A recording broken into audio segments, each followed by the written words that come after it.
Good morning, guys, and welcome to the podcast today. I've got a fantastic guest for you coming out of the AI field, Stephen Schrembeck from Georgia, right outside of Atlanta. It's going to be a really fascinating conversation because he's a startup founder working on AI for self-control and stability. And I'm always trying to get a pulse of the emerging technologies, trends, and fields, and I'm really interested and curious about or in this area. So I'm really happy to have Stephen on. So welcome, Stephen. Good to be here. Nice to meet you, Bruce. Yeah, you have a very interesting background, and talk about your early experiences and what you're doing, and we'll dive right into the conversation. Yeah, I'm going to sound like the opposite of impressive at first because I started out in college thinking that computer programming was something that was too hard, and then ended up switching into a computer science related major. From there, I did pretty routine software development, and then I got a job at Amazon, not AI related, just regular software. About 2016, I started realizing that deep learning is having a second renaissance. This is incredible stuff. This is now like entering the level of complexity, whereas a regular software developer, you can begin to understand it with a little extra work. So I started training deep learning models and mostly vision models, some audio models, stuff like that. And then, of course, there's a third wave of AI revolution here where natural language processing, the advances there combined with transformers and other deep learning models to give you, large language models that you're all familiar with. And all right, great. So now I'm going to learn this. It's at an even higher level of abstraction. And so I've been building my own stuff for years, some models as well through my day job. And now I'm applying everything I've learned to just make tools that help people. Not like sensational AI, just like really practical. I'm using it where it's the right thing to do.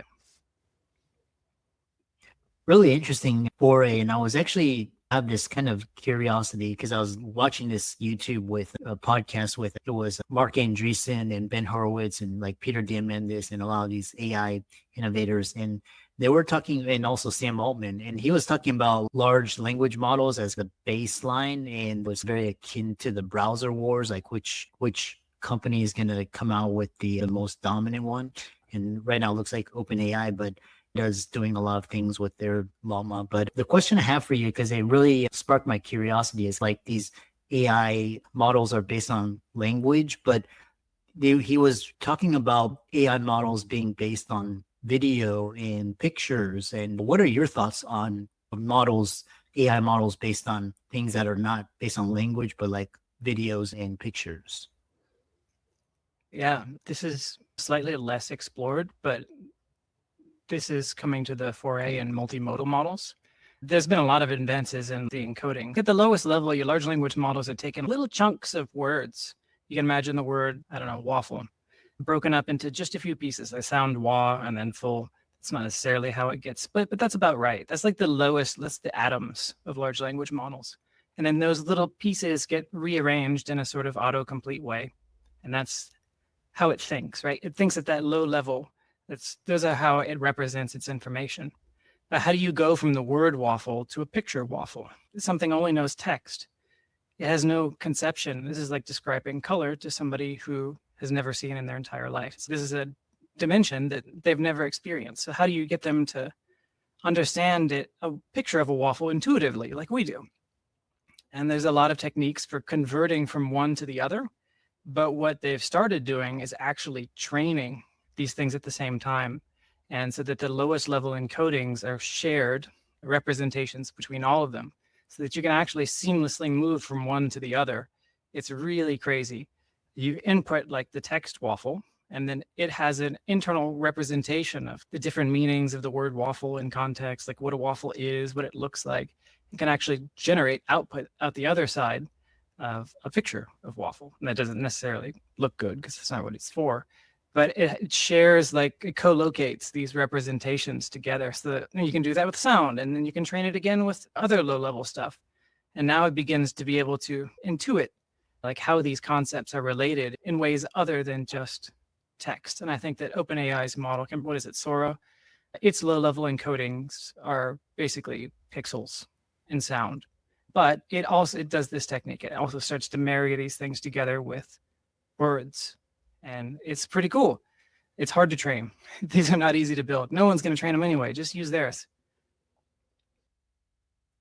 It's really fascinating because I'm just always trying to just keep grasp because, when OpenAI's like their ChatGPT came out in November of 23, was it 23 or it seems so long ago. It was very clunky. It was just like the text and it wasn't really, but now it's like the large language models have been trained really well that you put in text or even images now, the output is actually pretty decent. And it just reminds me of when I was using Google, like Google for search, it was just all text, right? But then you could use like Google Lens, like pictures, and you could use your voice as well. And it's like what you were describing, this multimodal, which brings me to my next question is because you talk about everyday usage of AI. And I had another guest who was also, his focus was to educate those who don't have access to AI so that they're not left behind. So when you talk about these tools to help everyday people, you talk about developing AI tools to help individuals regain control over their attention and choices in a increasingly distracted world. Elaborate on that and what that means. Just like the general concept, and a lot of these general concepts you can start to apply in your own life. You don't need to use anything that I'm making or anything else. But think of it this way, like large language models specifically and all the stuff that gets bolted on top of them, right? I'll just shorthand it to large language models. There's a lot of magic under the covers. It's the same with Google. You type in a search box, but you just know that there's an ocean of code under there. So there's a lot of stuff that goes into this. But for now, assume it's large language models. It's basically commodity intelligence. You can think of it as not like an especially bright person, just like your average person, like an average level of reasoning in a box, but general reasoning. And that is really powerful. One thing you can use that for, yes, you can use it to replace people. Yeah, however you feel about that, good or bad, is neutral, but you can use it to replace commodity intelligence. Everyone tends to focus on that. But you could also use it in places where it would be unethical, unreasonable, or just not preferable to have a human do the same thing. So think of it like a hazmat suit. Or if you've seen the show Chernobyl or whatever, where they try to get the robots to go in and clean it up. So, like you put it in environments where you wouldn't want a human. So you can imagine there's a lot of environments like that on the internet. It's a lot more dangerous, predatory. There's a lot of influences.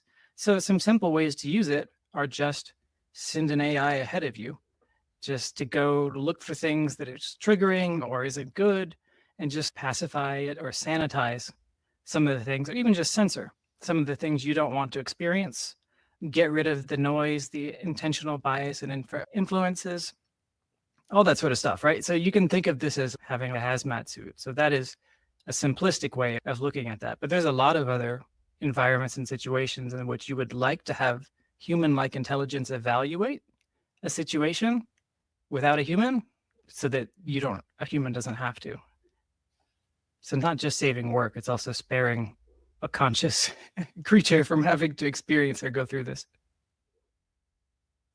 Interesting. And I actually have some follow-up questions around just developing tools for mental clarity and focus and also self-control and ADHD. I just want to understand it more. If somebody, because I'm hearing a lot, because I use the AI for a lot of content creation, but I hear a lot of people are starting to use like AI for chatbots and assistants. If somebody wanted to learn how to use AI for this area, where would they go? Where would they start? How would you recommend them play around and tinker? Most awesome part about this like third wave of AI, assuming you don't count the early work before the early 2000s, is that it's mostly these big foundational models that are trained on millions, if not more dollars. Nobody can run these things on their computers. Not really. Definitely can't train them. It's highly sophisticated, but they're so generalizable. It turns out that basically everything I learned about how to construct these neural networks and the software on top of it is more or less useless. Okay, it helps conceptually understand it. Like the playing field got real level because it's mostly prompt crafting and some light software engineering, but even the AIs can write the software.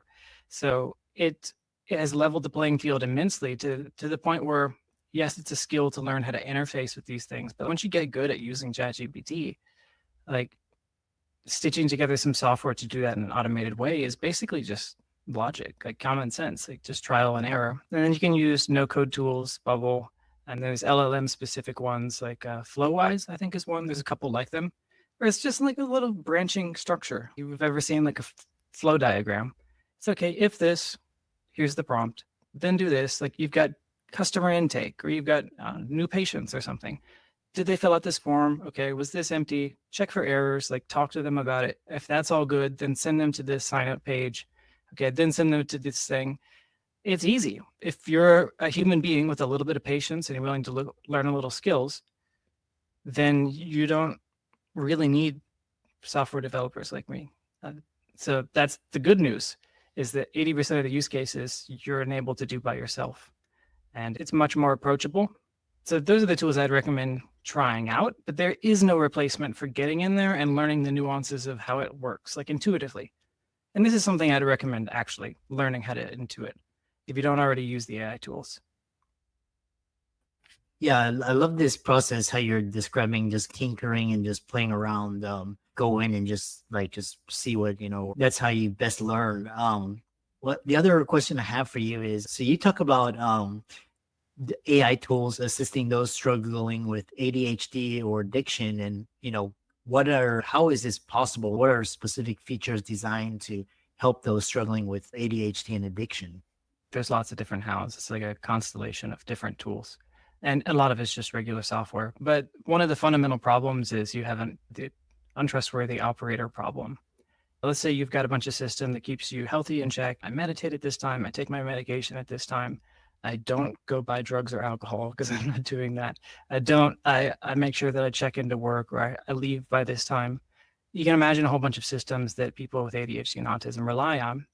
However, the operator themselves is not trustworthy, both in the sense that they forget, they have low object permanence, they just don't even realize that they should be doing this, or they have emotional irregularity or motivational instability. So you simply can't operate in a way that's, okay, I have a personal rule not to go buy alcohol on the way home. Okay, that's not going to stop you. Like the operator themselves can't be trusted. So now what do you do when the system you rely on, you can't trust the person who's operating it? And you can have a nanny, or you can have a babysitter, you could have a sponsor. There are piecemeal solutions to all this stuff. But what would be really nice is if you had a system of accountability that understood the nuance. There's that commodified intelligence. This is where the AI part comes in. What state are you in? Can I trust you? Yes or no? Like normally you can change your rules. It's just a rules engine. Like I do this, I don't do this, make it hard to do this, hide this from me. It's more or less, it knows you can't be trusted. So there's like this balance between, this is where you need the intelligence. Do I let you just turn all this stuff off?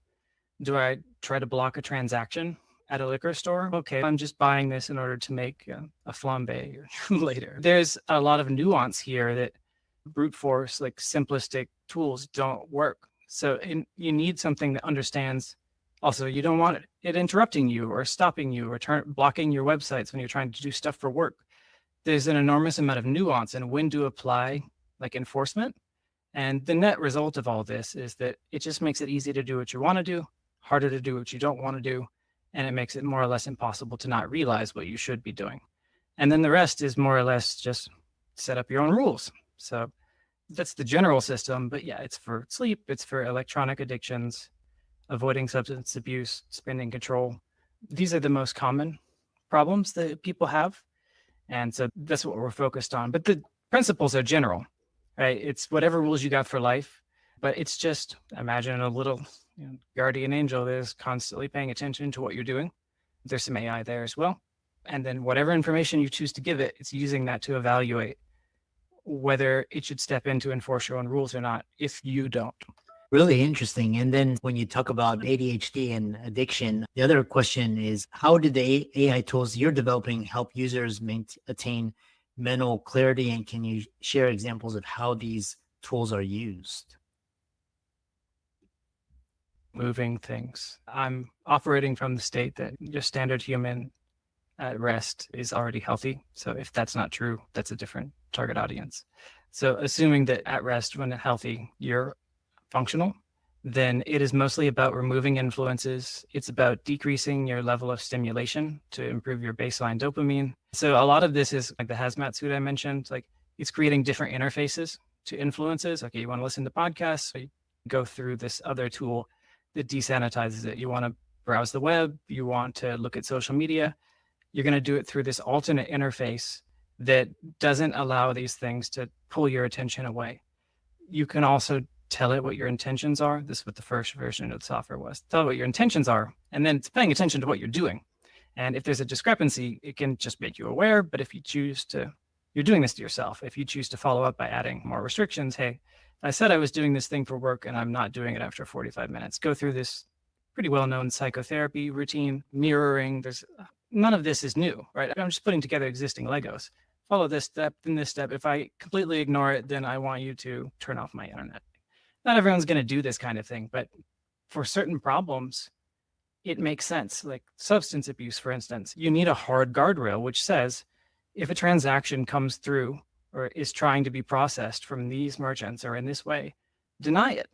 And that's just a hard enforcement. There are other rules, of course, it's never going to be able to stop you. The purpose is just to add friction or to remove the presence of things that are making your life worse so that you don't have to use willpower. The whole purpose is you cannot rely on willpower. These people specifically, I'm definitely in the target audience, cannot rely on willpower reliably. So this it adds a backstop, and ultimately allows you to retrain your brain for what you want and what you pay attention to, because there is a digital adult in the room that will eventually step in. And that is something that we lose when neurodiverse people come from childhood to adulthood. There's nobody to step in anymore. If you live alone or you're supporting yourself or others are dependent on you, you need reliable ways to not crash and burn. There's no one to step in. And so now this sort of preserves autonomy and independence and allows some software to step in by your own design. You're doing this to yourself. It's configurable. So that's the premise. The next question I have for you is, because talking about just going away from the AI and just talking about more broader, talk about this. What are your thoughts on society's current challenges with self-control, and how can technology, particularly AI, foster more mindful and intentional behaviors? Anyone relatively studied in like psychology or sociology recognizes just how we like to think we have free will, and like we have a lot of agency, but most of our behaviors and the ways in which we can be influenced are very well documented. Like we are very well they're super well documented blueprints on how to get humans to do what you want them to do. And the sad part of this is that has been very well perfected and engineered upon by basically everything from business processes to the well-known attention and influence economies, ads, all this sort of stuff. It's obvious people have figured out really how to perfectly manipulate others through technology. The nice part is that you can do that to yourself, and you can also detect that, and you can stop it. So that is the role of software in this, is that you can use software to harm yourself or to be harmed, and you can just accept that. Or at the individual level or an organizational level, you don't have to wait for society to change. You can just make your own tools or set your own rules. Like none of this has to be software, but what to access and what not to access, and become aware of what's manipulating you or influencing you. And so that is really how I see it is, yes, collective action is great. It is slow, frustrating, and often ineffective. Solutions are not great. So if you're waiting for US Congress to pass laws banning social media so that your 12-year-old isn't being unduly influenced, I think you're going to be waiting a long time and you're going to be disappointed. However, you can begin to take action now beyond just, a lot of it's simple. And a lot of it is the willingness to notice how things are making you feel. That is such a simple thing to say, but notice what is making you feel bad, become committed to that, and then be willing to live differently or to be creative on how you remove or blunt those influences on you.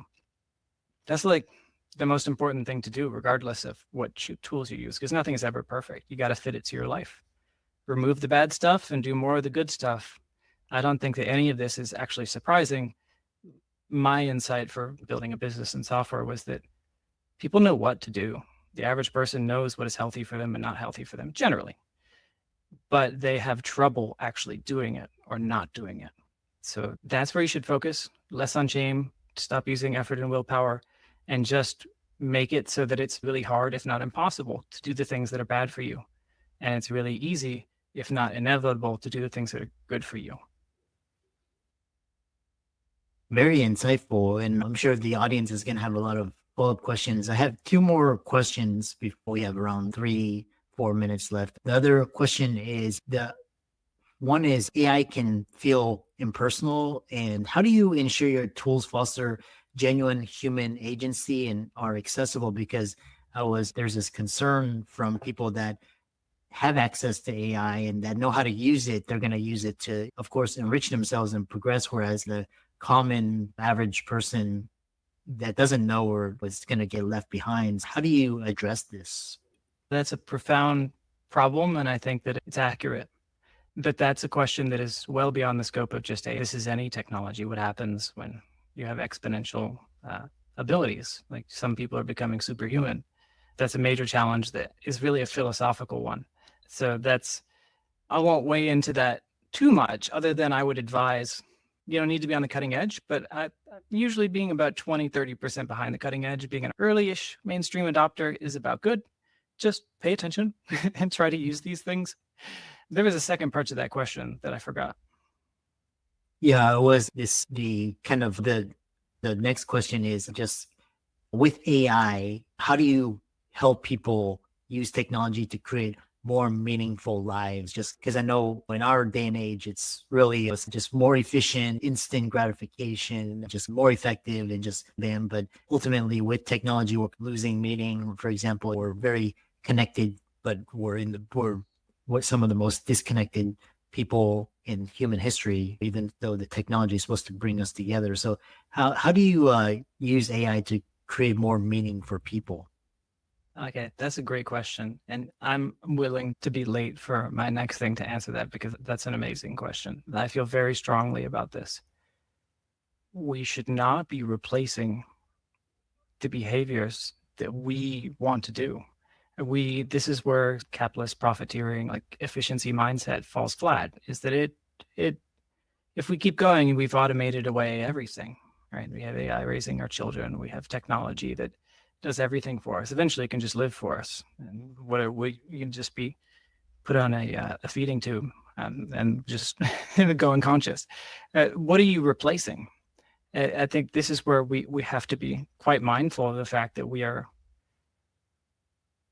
at an individual or even an organizational level. What are you omitting? What are you actually replacing? Did you get rid of the things that you wanted to do? The purpose of an AI tool is the obvious that most people talk about, to replace the jobs and tasks that people don't want to do, or that it can do it better. Sure, that's fine. Go use it for those things. That's obvious. Pay attention to where it's overrunning and recognize that there is meaning in work. There's meaning in helping people, and that you're not what are you doing with this extra time? Unfortunately, if the common denominator, like the status quo, is that you go back to the attention economy, you start grazing for information, or you're in a world where nobody else is around. In the physical world, it's very lonely because they're all zombies. That's bad. What are you freeing up your time and energy for? So you want time, energy, and attention freedom. That's awesome. You can keep opening that up. But if the way you allocate it is just pointless leisure, or it has no meaning for you, then you're just getting more of a terrible thing. So this is, again, a neutral tool. All it does is give you more time, energy, and attention freedom, maybe some financial freedom as well. But what are you going to do with that? You have an excess, you have a surplus of these things, but how you allocate that for meaning is critical. It creates more of a thing, but it doesn't mean that you're going to use your newfound freedom and resources. That is an entirely different conversation and problem. I have a lot to say on those, but I think we'll have to leave it at that for now. Yeah, I really enjoyed this conversation and very insightful, just coming from a SaaS founder and just a leader in this area. And what people wanted to follow you and reach out to you and connect with you, how could they do that? There's a website, possiblelaboratories.com. If you're a software dev or a designer or project manager, I'm looking for collaborators. It's a lot of work. But now that I started like doing user interviews and all this stuff, running a business is like crazy hard. I don't have time for all this. The loose collection of contractors plus me is not cutting it anymore. So yeah, if it sounded cool, you want to try it out, you want to help, this is mission driven. It's got profit motive because this is America. You can't do anything without a profit motive, but really this is not the easiest way to make money. I could just, this is about helping people. So that sounds cool. Give it a shot. That's impossiblelaboratories.com. I'll put some links on there. Excellent. Yeah. And keep up the great work. And I really enjoyed this conversation. Awesome. Well, it was nice to meet you, Chris. And cool. Yeah, maybe we'll do a follow-up in a while.